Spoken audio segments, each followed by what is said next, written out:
It's a bright sunny day, but it is the calm after the storm here at Dowdle Family Farms.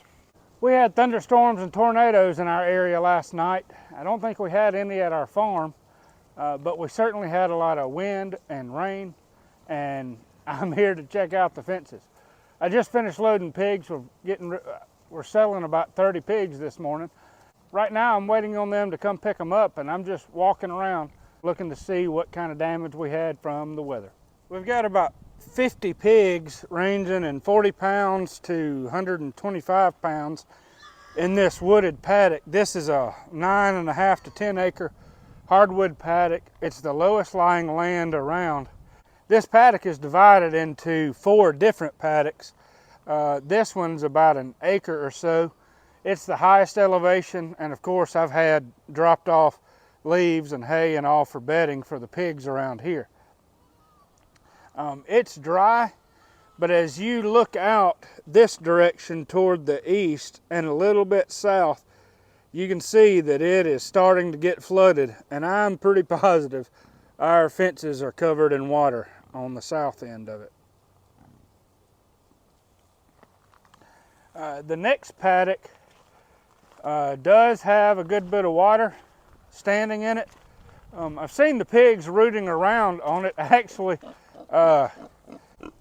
this barrow right here was wading around in the water. It's only about 3 or 4 inches deep right there, and he was wading through the water just picking up acorns off the top of the water that had apparently floated. Those gates fell down there leading into the next paddocks. I'm going to get in the truck and drive down and see where things are going.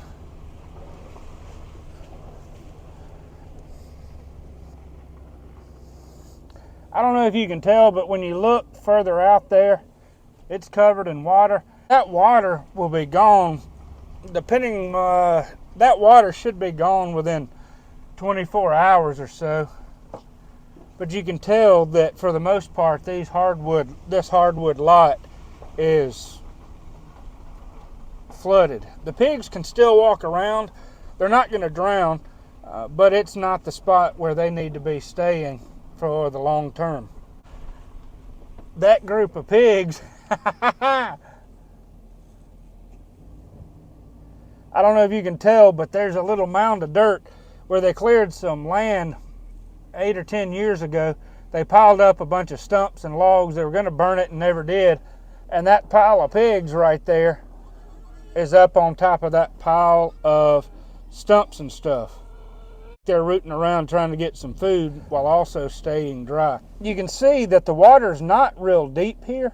It's fine for the pigs to be in this area as long as they have access to a lot of dry ground, and they do further up the paddock.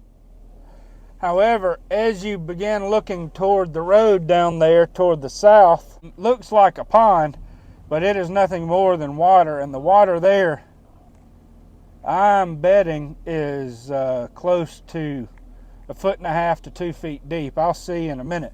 But as you get further in the woods back over there, that's going to be well underwater. I'm going to drive around and see if I can find it.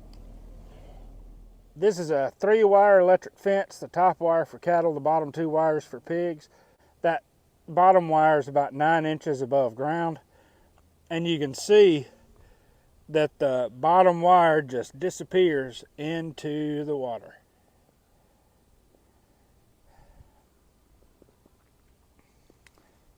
There's the pond there, just this side of those trees there. All of this will be drained out within 24 hours or so, probably. There are 2 10, maybe 12-inch culverts that drain under the pond dam. It has not gone over the dam, so it should be drained out pretty soon. These woods through there will have parts that are relatively dry, but also they'll have parts of them that are 8 to 12 inches underwater. There's a little drainage ditch right here, and if it were crossed in the right spot, you could wade up to about 2 feet, maybe 3 feet of water. So it looks like I'll be moving the pigs out of this paddock earlier than I had anticipated. Interestingly enough, they're following me along in here. You can see the water in that field over there where I'm zooming in. It'll drain out into a ditch that feeds over there toward the back of this pond.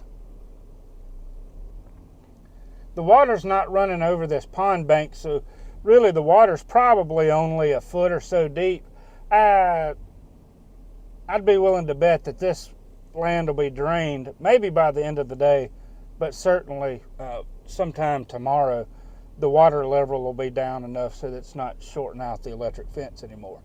I'm going to go disconnect that wire so the cows' electric fences will still have power.